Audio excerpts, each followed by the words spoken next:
오늘 마태복음 5장 1절부터 48절까지 말씀으로 복이 있는 사람으로 살자, 복이 있는 사람으로 살자, 이런 제목으로 말씀을 나누고자 합니다. 우리는 누구나 행복한 삶을 살고 싶어 합니다. 그런데 정말 안타까운 것은 행복한 삶을 향한 결단을 하지 못한다는 것이죠. 오늘 예수님은 저와 여러분에게 이 세상에서 하나님의 자녀로 행복하게 사는 길을 제시하고 있습니다. 저는 오늘 말씀을 통해서 사랑하는 모든 우리 교회 성도들이 행복한 삶을 살게 되기를 주님의 이름으로 축원합니다. 복이 있는 사람은 사람이 누구인가를 분명하게 알아야 합니다. 오늘 마태복음 5장에서 저와 여러분이 가장 혼란스러운 것은 예수님이 말씀하시는 복이 있다는 개념입니다. 성경에서 말하는 복의 개념이 뭘까? 사랑하는 성도 여러분, 심령이 가난한 자가 복이 있습니까? 애통하는 자가 복이 있습니까? 또 온유한 자가 복이 있습니까? 의에 줄이고 목마른 자가 복이 있습니까? 또 긍휼히 여기는 자가 복이 있습니까? 마음이 청결한 자가 복이 있습니까? 화평하게 하는 자가 복이 있습니까? 의를 위하여 박해받는 자가 복이 있습니까? 우리는 이 질문에 아멘으로 대답할 수 있어야 된다는 거죠. 왜냐하면 이 말씀을 우리에게 주신 분이 누구시니까? 주님이시니까, 하나님이시기 때문에 그렇다라는 것이죠. 그래야 예수님의 사람이 되는 겁니다. 왜냐하면 저와 여러분은 이 세상이 제시하는 길이 아니라 주님이 제시하는 길을 가는 사람들이기 때문에 그렇습니다.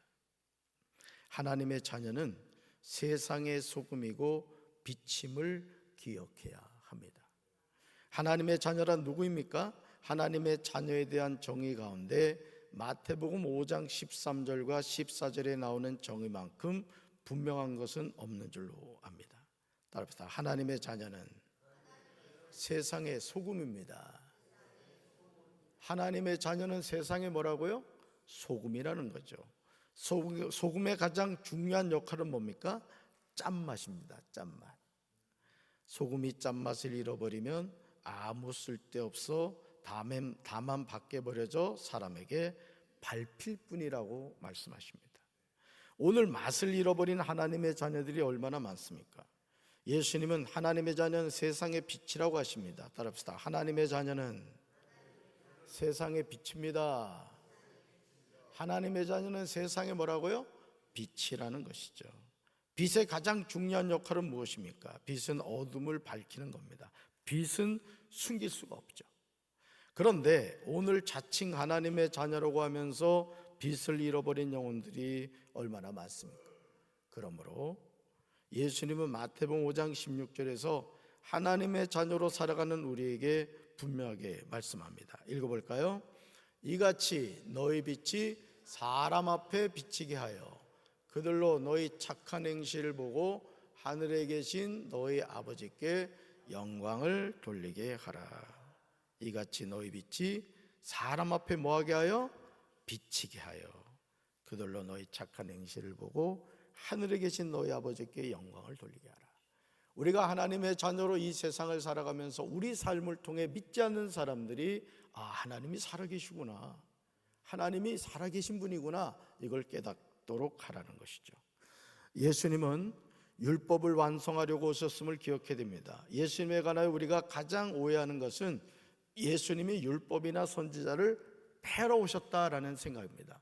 그래서 예수님이 어떤 말씀을 하실 때 그런 사실을 우리가 착각하기 쉽다는 거죠. 이것은 예수님에 관한 오해입니다. 예수님은 18절에서 분명히 이렇게 말씀하시죠. 읽어볼까요? 천지가 없어지기 전에는 율법의 1.1획도 결코 없어지지 아니하고 다 이루리라. 아멘. 천지가 없어지기 전에는 율법의 뭐도요? 1.1획도 결코 없어지지 아니하고 다 이루어진다는 거죠. 여러분, 하나님의 말씀은 우리가 취사 선택하는 것이 아닙니다. 하나도 빼거나 더할 수 있는 것도 아니라는 거죠. 그래서 우리는 하나님의 말씀을 그대로 아멘하고 받아들여야 되는 거예요. 따라합시다. 아멘. 아멘. 네. 또 형제를 대하는 태도가 우리의 영혼을 천국과 지옥으로 이끕니다. 마태복음 5장에서 저와 여러분이 주목해서 보아야 하는 것은 형제와의 관계에 대한 것이에요. 예수님은 22절에서 우리의 상식을 깨는 정말 놀라운 말씀을 하고 계시죠. 우리 22절 말씀 같이 읽습니다. 나는 너에게 이르노니 형제에게 노하는 자마다 심판을 받게 되고 형제를 대하여 라가라는 자는 공에 잡혀가게 되고 미련한 놈이라는 자는 지옥불에 들어가게 되리라. 아멘. 예수님은 형제에게 노하는 자마다 뭘 받게 된다? 심판을 받게 된다, 이렇게 말씀하십니다. 형제에게 욕을 하는 사람은 공에 잡혀가게 된다고 하시죠. 심지어 형제에게 미련한 놈이라고 하는 사람은 지옥불에 들어가게 되리라고 말씀하십니다. 오늘 우리는 형제 자매의 관계가 어떤가를 살펴봐야 됩니다. 과연 그들을 예수님의 사랑으로, 예수님의 복음으로 섬기고 있는가 자신을 돌이켜 봐야 합니다. 또 하나님의 자녀는 바른 선택을 하면서 살아야 됩니다. 오늘 성적인 타락은요, 생각보다 심각합니다. 그런데 예수님은 오늘 말씀에서 여자를 보고 음욕을 품는 자마다 마음의 힘이 가늠한 것이다, 이렇게 말씀합니다. 또한 육체가 자신을 실족하게 할 때 그것을 제거하더라도 온몸이 지옥에 던져지지 않는 것이 유익하다, 이렇게 말씀하십니다. 예수님은 이 사실에 관하여 29절과 30절에서 반복해서 말씀하고 계십니다. 여러분, 성경에서 같은 내용이 반복해서 나오는 것은 강조하고 있다라는 뜻입니다. 여러분, 오늘 우리는 나를 실족하게 하는 것을 계속해서 붙잡고 살 것인가, 아니면 믿음으로 그것을 제거할 것인가를 선택해야 됩니다. 여러분, 똑같은 실수를 반복하는 경우가 있죠. 똑같은 잘못을 반복하는 경우가 있어요. 우리는 그런 경우에 믿음의 결단을 하고 나를 실족하게 하는 것을 붙잡는 것이 아니라 믿음으로 그것을 제거하고 오직 하나님만을 향한 믿음으로 승리하는 우리 성도들 되기를 주님의 이름으로 축원합니다. 또 우리가 사용하는 말은 옳고 그름이 분명해야 합니다. 사실 저와 여러분은 알게 모르게 호언장담할 때가 많죠. 맹세에 대한 부분도 마찬가지입니다. 예수님은 우리에게 34절에서 이렇게 말씀하시죠. 같이 읽어볼까요? 도무지 맹세하지 말지니 하늘로도 하지 말라. 도무지 뭐 하지 말라고요? 맹세하지 말라는 거예요. 특별히 하늘로 하지 말라는 거예요. 하늘로도 하지 말라. 또 35절에 보니까요, 땅으로도 하지 말라, 이렇게 말씀하시고, 또 36절에는요, 내 머리로도 하지 말라는 거예요. 맹세 문제가 우리의 생각보다 심각한 거죠.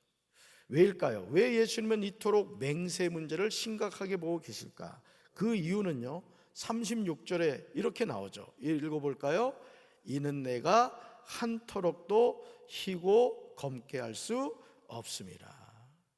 우리가 사용하는 말은 예와 아니오가 분명해야 된다는 거죠. 이것도 저것도 아닌 그런 것이 아니라 예할 것은 예하고 아니오할 것은 아니오라고 대답하라는 겁니다. 이것이 분명하지 않은 것은 예수님은 악으로부터 나는 것이라고 말씀하십니다. 우리가 일상에서 명심해야 될 내용입니다. 하나님의 자녀는 악한 자를 대적하지 말아야 합니다. 살다 보면 정말 밥맛인 사람들이 우리 주변에 있죠. 그런데 예수님은 이런 원수들에 대해서 뭐 하지 말아라? 대적하지 말라, 이렇게 말씀하십니다. 대적하지 말라. 보통 눈에는 눈으로 이에는 이로 갚는 것이 우리 정서에 맞아요. 그렇죠? 하지만 예수님의 방법은 이런 세상에서 제시하는 상식을 뛰어넘습니다. 오늘 이렇게 행동하는 사람이 얼마나 될까? 하지만 하나님의 자녀는 악한 자를 대적하지 말아야 합니다. 이웃을 사랑하고 원수를 사랑하는 것이 하나님 자녀의 삶입니다. 예수님이 우리에게 요구하신 것은 때로는 부당하게 느껴질 때가 있어요. 우리가 생각하는 것과 너무 결이 다르게 느껴질 때가 있습니다. 오늘 마태복음 5장 43절로 48절에 나오는 내용도 그렇습니다. 여러분, 예수님은 44절에서 이렇게 말하죠. 읽어볼까요?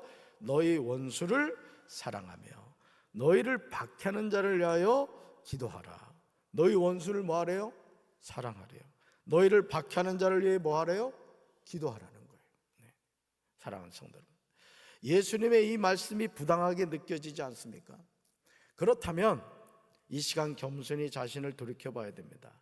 나는 예수님께 원수가 아니었는가라는 것이죠. 나는 하나님께 원수가 아니었는가? 예수님은 원수이며 흉악한 죄인인 우리를 구원하시기 위해서 십자가에 못 박혀 돌아가셨습니다. 그러므로 원수를 사랑하는 예수님의 요구는 부당한 것이 아닙니다. 주님은 우리가 온전하기를 원하십니다. 오늘 우리가 읽은 이 마태복음 5장 1절부터 48절까지 말씀은 결국 주님이 우리에게 무엇을 원하시는 것을 알 수 있죠. 여러분이 48절 말씀 같이 읽습니다. 그러므로 하늘에 계신 너희 아버지 온전하신 것 같이 너희도 온전하라. 결국 하나님의 관심은 뭐예요? 오늘 주님이 우리에게 이 말씀, 특별히 팔복을 우리에게 주신 말씀의 의도가 무엇이죠? 하늘에 계신 너희 아버지의 온전하신 것 같이 너희도 뭐하라? 온전하라. 이것이 하나님이 우리에게 원하시는 거라는 거죠. 오늘 우리 사랑하는 성도 여러분들, 오늘 이 말씀 잘 붙잡으시고 믿음 안에서 승리하는 이 하루가 되기를 주님의 이름으로 축원합니다. 우리 가슴에 손 얹겠습니다. 사랑의 주님, 오늘 주님께서 마태복음 5장에서 우리에게 팔복에 관하여 말씀하십니다. 우리의 상식으로 받아들여지기 어려운 말씀이지만 이 모든 말씀을 주신 분은 하나님이신 줄로 믿습니다.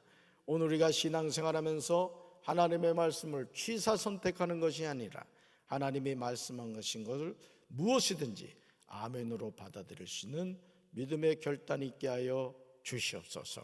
오늘도 성령님 안에서 깨어있게 하시고 하나님과 동행하는 이 하루가 되게 도와 주시옵소서. 예수님의 이름으로 간절히 기도합니다. 아멘.